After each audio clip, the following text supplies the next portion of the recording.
నమస్తే, welcome to NS TV. ముందుగా వార్తల్లోని ముఖ్యాంశాలు. యువత ఉన్నత లక్ష్యాలతో భవిష్యత్తును దిద్దుకోవాలని, అసాంఘిక శక్తులకు దూరముగా ఉంటూ మంచి మార్గం ఎంచుకొని సమాజ శ్రేయస్సుకు పాటుపడాలని police commissioner M Srinivas. Spark innovation hub ప్రారంభించిన జిల్లా SP Satish Kumar, DRDO scientist Vikrant. Sri Sri తన కవిత్వాన్ని కష్టజీవులకు అంకితం చేసి తెలుగు సాహిత్యానికి ప్రజా ప్రయోజనాన్ని నిర్దేశించాడని సాహితీ స్రవంతి గౌరవ అధ్యక్షులు చల్లా విశ్వనాథం అన్నారు. రైతులు తొందరపడి పత్తి విత్తనాలను విత్తుకోవద్దని వ్యవసాయ అధికారి ప్రేమ్ కుమార్ సూచనలు చేశారు. సకాలంలో ప్రతి ఎకరానికి సాగునీరు అందించేలా చర్యలు తీసుకోవాలి. రాజనగరం శాసనసభ్యులు బత్తుల బాలరామకృష్ణ. సత్యదేవుణ్ణి దర్శించుకున్న వంగపూడి అనిత, వరుపుల సత్యప్రభారాజా. శ్రీ పద్మావతి అలివీలు మంగ సమేత వెంకటేశ్వర స్వామి వారి ఆలయనందు భారీగా తరలివచ్చిన భక్తులు. బిఆర్టీయూ రాష్ట్ర అధ్యక్షులు రాంబాబు ఆధ్వర్యంలో ఆశా కార్యకర్తలు కోటిలోని మెడికల్ అండ్ హెల్త్ కమిషన్ కార్యాలయం ముందు ధర్నా. మంత్రి కోమటిరెడ్డి బడిబాట కార్యక్రమం. కాంగ్రెస్ పార్టీ ఫ్లెక్సీలను విద్యార్థులతో కట్టిస్తున్న సిబ్బంది.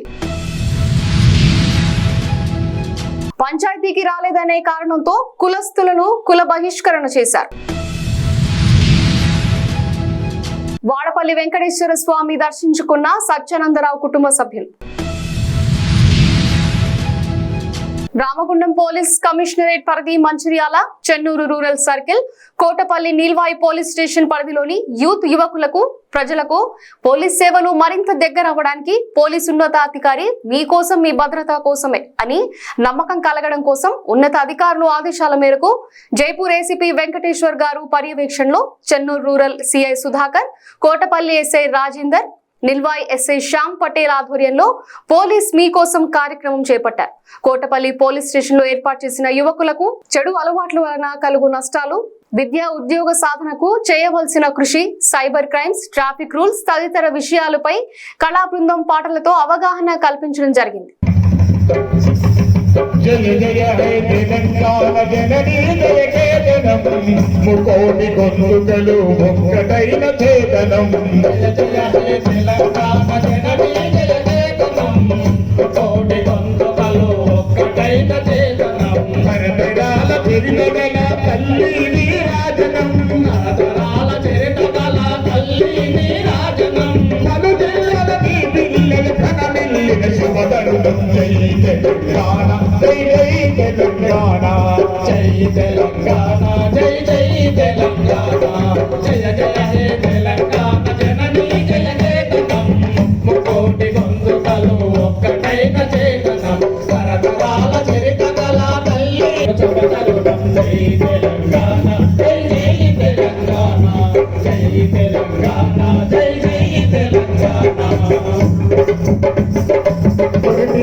రుద్రమతి వీరగడ్డ కన్నర కన్నట కొముర భీముడే నీ బిడ్డ, భీముడే నీ బిడ్డ, భీముడే నీ బిడ్డ. కాకతీయ కళా ప్రభుల కనరేక రామొప్ప దేవుల వందన బాబుల గొప్ప వెలిగ చాటినారు. జై తెలంగాణ జై జై తెలంగాణ, జై తెలంగాణ జై జై తెలంగాణ. జయ జయ హే తెలంగాణ జననీ జయ కేతనం. Spark scientific program and research cube 3వ సంవత్సరం సందర్భంగా ఇన్నోవేషన్ హబ్ కాకినాడ జిల్లా ఏలేశ్వరం మండలం ఎర్రవరం గ్రామంలో జిల్లా SP Satish Kumar, IPS, DRDO scientist Vikrant చేతుల మీదుగా ప్రారంభించారు. అందరికీ నమస్కారం. నా పేరు Sai Sandeep, spark chairman. So spark అంటే scientific program for academic and research cube. రీసెంట్గా ఇక్కడ మన ఆఫీస్ అనేది ఓపెన్ చేయడం జరిగింది. సో ఈ యొక్క ఆఫీస్లో మనం ఈ యొక్క సైబర్ మీద, అలాగే మన యొక్క సైంటిఫిక్ కల్చర్ మీద కూడా క్లాసెస్ ఇవ్వడం కానీ, లేదంటే మన పోలీస్ డిపార్ట్మెంట్తో ఆల్రెడీ ఎంఓయూ అయ్యాము. సో ఇస్రోతో ఆల్రెడీ రీసెంట్గా స్పేస్ ట్యూటర్స్ కింద కూడా సెలెక్ట్ అయ్యాము. సో ఆర్గనైజేషన్ రేపు స్పార్క్ మనకి 16th మనకి 3rd year యానివర్సరీ అనేది కూడా జరుపుకుంటున్నాం. సో ఆ రోజు స్పార్క్ జీనో 2024 అనేది కూడా చేయడం జరుగుతుంది. సో ఈ రోజు మన ఆఫీస్ ఓపెనింగ్కి ఎస్పీ గారు రావడం జరిగింది. సో రేపు ఇంకా మన డిఎఫ్ఓ సార్ అండ్ అలాగే ఇస్రో సైంటిస్ట్ అండ్ డిఆర్డిఓ సైంటిస్టులు కూడా రావడం జరుగుతుంది. అండ్ సో వాళ్ళందరి చేతుల మీద ఈ రూరల్ ఏరియాలో ఈ యొక్క స్టూడెంట్స్కి ఈజీగా అర్థమయ్యే వేలో అంటే ఒక బీటెక్ నాలెడ్జ్ని కూడా మనం స్కూల్ లెవెల్లో అందించవచ్చు. లేదంటే ఒక సైబర్ సెక్యూరిటీ అనేది ప్రతి ఒక్కరు నేర్చుకోవాలి. ఇప్పుడు జరుగుతున్న ఫ్రాడ్స్ అన్ని కూడా సైబర్ మీద జరుగుతున్నాయి. సో మేము ఆల్రెడీ పోలీస్ డిపార్ట్మెంట్తో కలిసి చాలా కేసెస్ కూడా డీల్ చేయడం జరుగుతుంది. సో దీనివల్ల ఏంటంటే ఇప్పుడు మనిషి బతికున్నంత సేపు ఏమైనా మర్డర్ కేసు జరుగుద్దా లేకపోతే థెఫ్ట్ జరుగుద్దా అనేది కాదు, కానీ మనిషికి కంపల్సరీ సైబర్ కేసు అనేది జరగడం కూడా ఇప్పుడు ఉన్న టెండెన్సీలో చాలా కామన్ థింగ్ అనేది జరగడం అయ్యింది. సో ఇప్పుడు ఆల్రెడీ మేము కొన్ని కాలేజెస్ కొన్ని స్కూల్స్తో కూడా ఎంఓయూ చేసుకోవడం జరిగింది. సో రేపు మనకి ఏలేశ్వరంలో there is a big blast for this spark zero అనే ప్రోగ్రామ్ కూడా జరుగుతుంది. సో అందరూ కూడా వచ్చి ఈ యొక్క రూరల్ సమిట్లో పాల్గొండి. అలాగే ఇంకా మీ స్కూల్స్తో కానీ కాలేజెస్తో కానీ ఎంఓయూ కావాలన్నా you can contact our spark. So ఈ స్పార్క్ ఆఫీస్ నుండి కూడా ఇంకా ఈసారి నుండి ఇంక్యుబేటర్స్ అనేది పెట్టడం, ఈ రూరల్ ఏరియాస్ అన్నిటిలో కూడా టీం అంతతో కలిసి సో ఇన్నోవేటివ్ ప్రోగ్రామ్స్ కూడా చేయడం అనేది జరుగుతుంది. సో ఈ ప్రోగ్రామ్ నిజంగా ఎంత గ్రాండ్గా జరగడానికి కారణమైన మన ఎస్పీ సార్కి కూడా చాలా థ్యాంక్స్ చెప్పాలి. Same thing I want to thankful our మన సిఏ ప్రతిపడి సిఏ గారికి కూడా చాలా థ్యాంక్స్ చెప్పాలి. మన ఏలేశ్వరం ఎస్ఐ గారికి కూడా థ్యాంక్స్ చెప్పాలి. నాకు చాలా సపోర్ట్ చేసి మన మీడియా మిత్రులు అండ్ వీళ్ళంతా కూడా ఒక మీడియా డిపార్ట్మెంట్ అంతా చాలా సపోర్ట్ చేశారు. అన్నిలందరికీ కూడా చాలా థ్యాంక్ఫుల్. శ్రీశ్రీ తన కవిత్వాన్ని కష్టజీవులకు అంకితం చేసి తెలుగు సాహిత్యానికి ప్రజా ప్రయోజనాన్ని నిర్దేశించాడని సాహితీ స్రవంతి గౌరవ అధ్యక్షులు చల్లా విశ్వనాథం అన్నారు. స్థానిక యాసలపు సూర్యరావు భవన్ లో శనివారం ప్రజా నాట్య మండలి ఆధ్వర్యంలో సంఘం కార్యదర్శి రుంగుల వీర్రాజు అధ్యక్షతన శ్రీశ్రీ 41వ వర్ధంతి జరిగింది. ఆధునిక తెలుగు సాహిత్యంలో శ్రీశ్రీ కవిత్వానికి ఒక నూతన నిర్వచనాన్ని ఇచ్చారు. కవిత్వం అనేది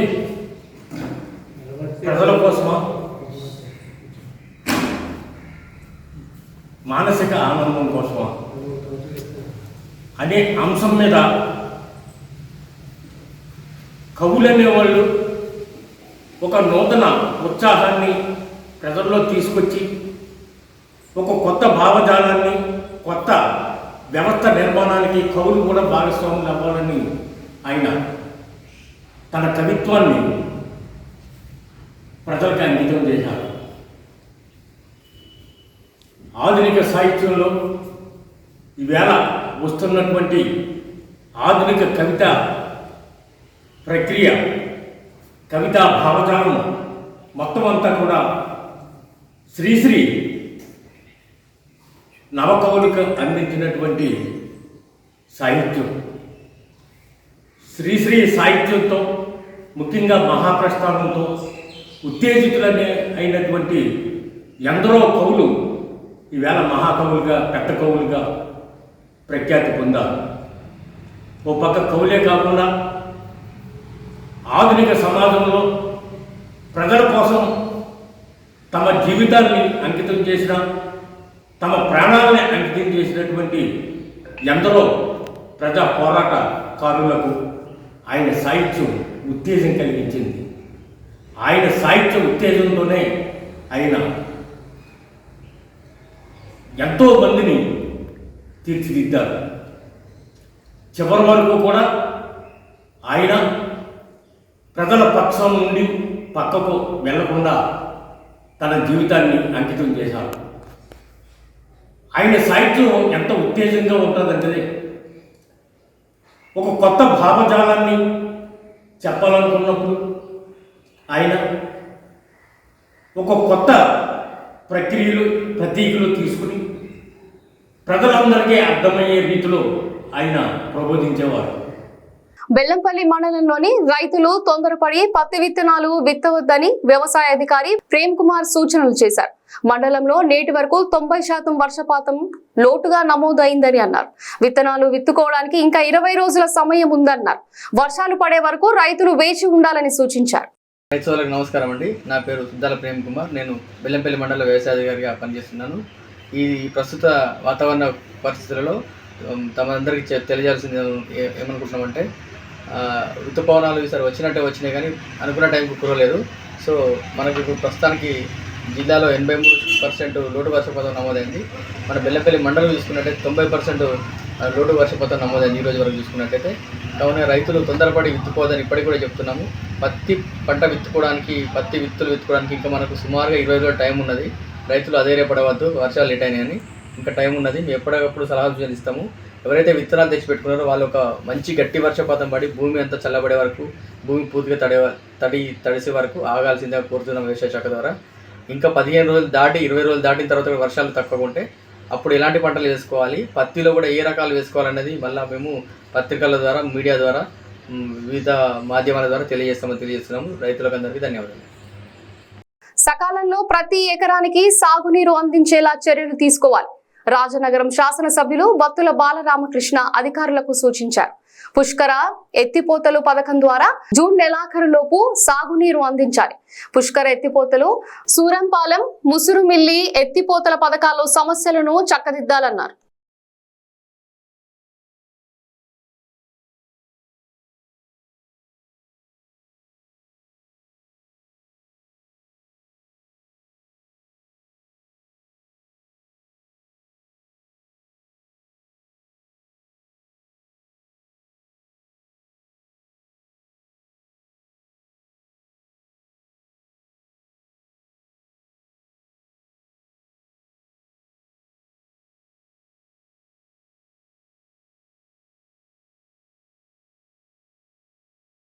శ్రీ వీర వెంకట సత్యనారాయణ స్వామి వారిని దర్శనం చేసుకుని విచ్చేసిన వంగలపూడి అనిత, వరుకుల సత్యప్రభారాజా తొలిసారిగా మంత్రి పదవి చేపట్టిన వంగలపూడి అనితకు ఆలయ ఈవో రామచంద్ర మోహన్, వేద పండితులు, ఆలయ సిబ్బంది, కూటమి నాయకులు ఆలయ మర్యాదలతో స్వాగతం పలికారు.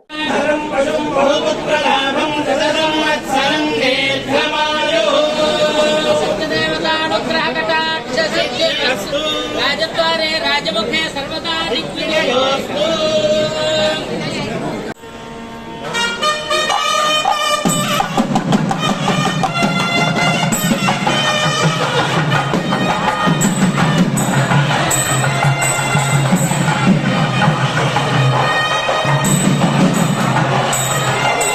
ఉత్తర కంచి గ్రామంలో వెలసినటువంటి శ్రీ పద్మావతి అలివేలు మంగ సమేత వెంకటేశ్వర స్వామి వారి ఆలయం నందు భారీగా తరలి వచ్చిన భక్తులు 7 వారాల పాటు నడిచి వచ్చి కోరిన కోరికలు తీరుస్తాడని ఇక్కడ ప్రజలు ప్రగాఢ విశ్వాసం.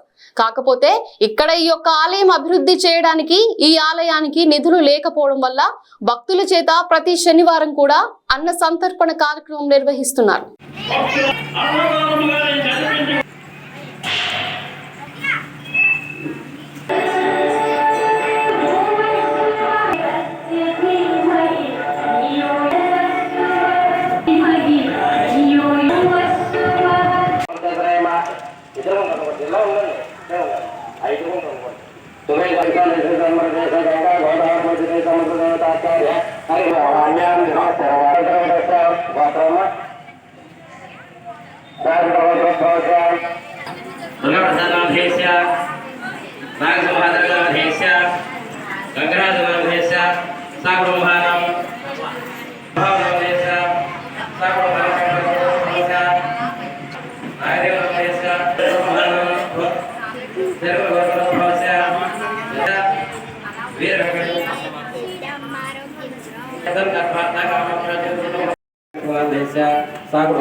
బిఆర్టీయూ రాష్ట్ర అధ్యక్షుడు రాంబాబు ఆధ్వర్యంలో ఆశా కార్యకర్తలు కోటిలోని మెడికల్ అండ్ హెల్త్ కమిషనర్ కార్యాలయం ముందు ధర్నా చేశారు. ప్రభుత్వం 5 డిమాండ్లను అమలు పరచాలని యూనియన్ అధ్యక్షుడు రాంబాబు డిమాండ్ చేశారు.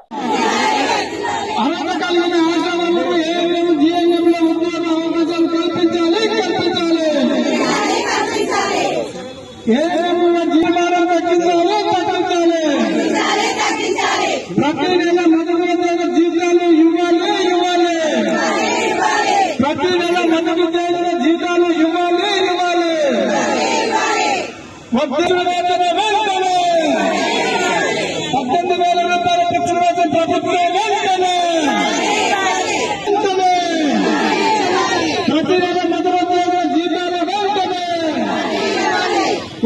ఆచార ఐక్యత పోరాటం ఆచరణ సాధనకు ఐక్యత ఆచరణ ఐక్యత ఆచరణ ఐక్యత పిచ్చుల వేతన ప్రభుత్వం వెంటనే 18,000 రూపాయలు పిచ్చుల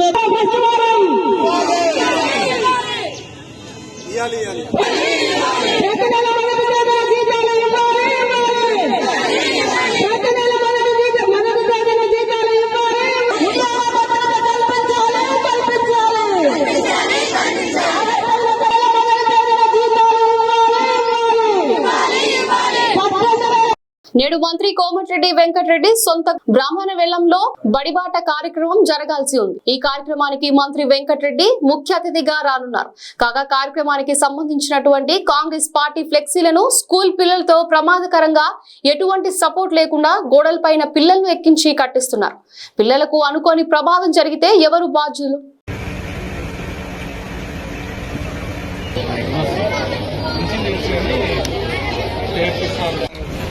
అది నడితే నడితే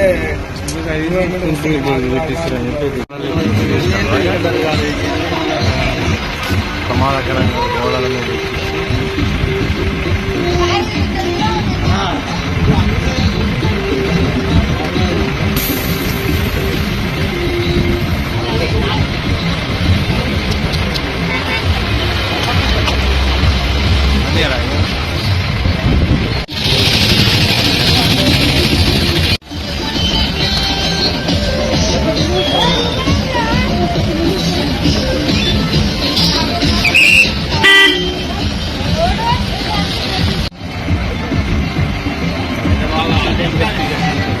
పిల్లలకనే రాలేదు.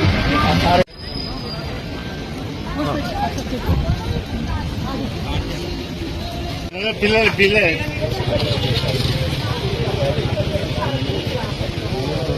పంచాయతీకి రాలేదనే కారణంతో కులస్తులను కుల బహిష్కరణ చేశారు. అంతేకాకుండా కుల బహిష్కరణ ఆసరాగా తీసుకొని బహిష్కరణకి గురైన వ్యక్తి స్థలాన్ని కబ్జా చేశారు. దీంతో ఆ కుటుంబం రోడ్డున పడింది. భూమిని కబ్జా చేశారని అధికారులకు ఆశ్రయించిన దీంతో అధికారులు సహకరించి కబ్జా చేసిన వ్యక్తులకు సహకరించారు. దీంతో బాధిత కుటుంబం సభ్యులు కలెక్టర్ ని ఆశ్రయించారు. మల్లం వెంకటస్వామి, గ్రామం బీపేటు, మండలం బీపేటు. మాకు వచ్చి ప్లేస్ 305 గజాలు ఉంది. అయితే మా నాన్నమ్మ పెద్ద నాన్న కలిసి పంచుకోలేరు ఆస్తిని.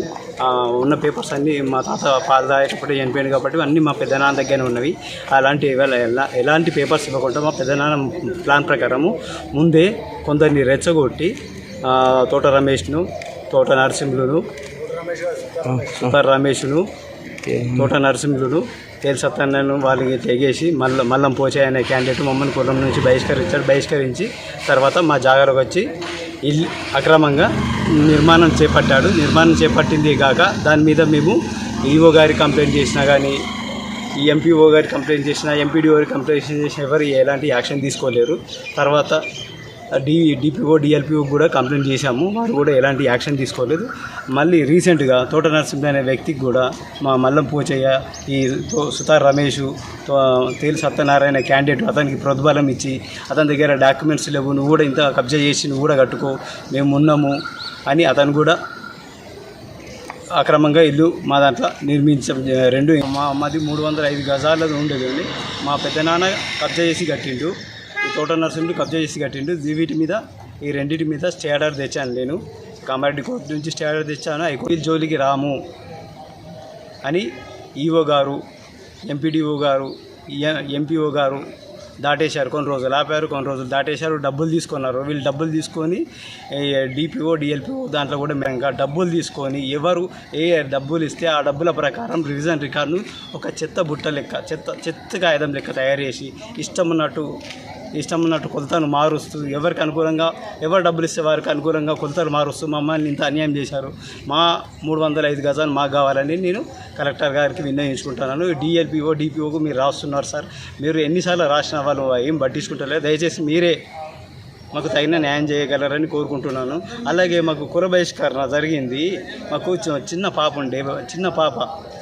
పాప అంటే ఒక 3 months పాప ఉండేది. 3 months పాప కోసం మేము 1 కిలోమీటర్న్నర దూరం పోయి మంచినీళ్ళు తెచ్చుకునేది. నేను మా నాన్న మా తమ్ముడు ముగ్గురు 3 చోట్ల డ్యూటీ చేసేది. ఇంటి దగ్గర మా అమ్మ మా భార్య ఇద్దరు మాత్రమే ఉండేది. మాకెవ్వరు మాతో ఎవరు మాట్లాడినా 10,000 దండుగా అన్నారు. మేము ఎవరితో మాట్లాడినా వాళ్ళకి దండుగా, వాళ్ళు మాతో మాట్లాడినా వాళ్ళకే దండుగా. మాకు ఎవరు పనికి సహకరించే వాళ్ళు కాదు, ఎవరు మాట్లాడేవారు కాదు. ఒక అడవిలో ఉన్నా కానీ అవో ఇవో వచ్చి ఇట్లా అంటే వేటి పలకరింపులు ఉంటుంటే కానీ మేము అడవిల కంటే అంత దారుణంగా ఊళ్ళో బతికినాము. మాకు నిజంగా బతుకుండగానే నరకం చూపించారు. ఇప్పటికీ ఆ కుల బహిష్కరణ ఇంకా సాగుతూనే ఉంది. ఎస్పీ శ్వేతా మేడం గారు 2018లో కుల బహిష్కరణ ఎంక్వైరీ రిపోర్ట్ వేశారు. ఆ రిపోర్ట్ వచ్చింది, అది ఏమైనా ఇయ్యలేరు, దాని మీద కేజీ ఏమైనా చేయాలి వేడుకుంటే ఆమె కూడా ఎంక్వైరీ రిపోర్ట్ వేసేది. ఆ రిపోర్ట్ ఇమ్మంటే ఇయ్యలేదు. లాస్ట్గా ఆమె నేను ఎస్బీ ఎంక్వైరీ వారికి ఆర్టీ యాక్ట్ కింద నాకు కుల బహిష్కరణ రిపోర్ట్ ఇవ్వమంటే నీకు ఎఫ్ఐఆర్ అయింది కదా అని చెప్పి ఇప్పటికీ 3 నెలలు అయింది. ఇంతవరకు ఛార్జ్ షీట్ రాయమంటే ఎస్ఐ గారు సిఐ గారు డబ్బులు తీసుకొని ఛార్జ్ షీట్ రాయట్లేదు.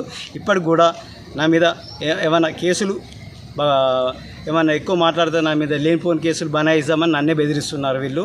దయచేసి ఎస్పీ మేడం గారికి కలెక్టర్ గారికి విన్నవించుకున్నది ఒకటే, మా జాగా మాకు కావాలి, మా కుల బహిష్కరణ నుంచి మమ్మల్ని కాపాడండి. మేము నరకం అనుభవిస్తున్నాము, చావలేక బతక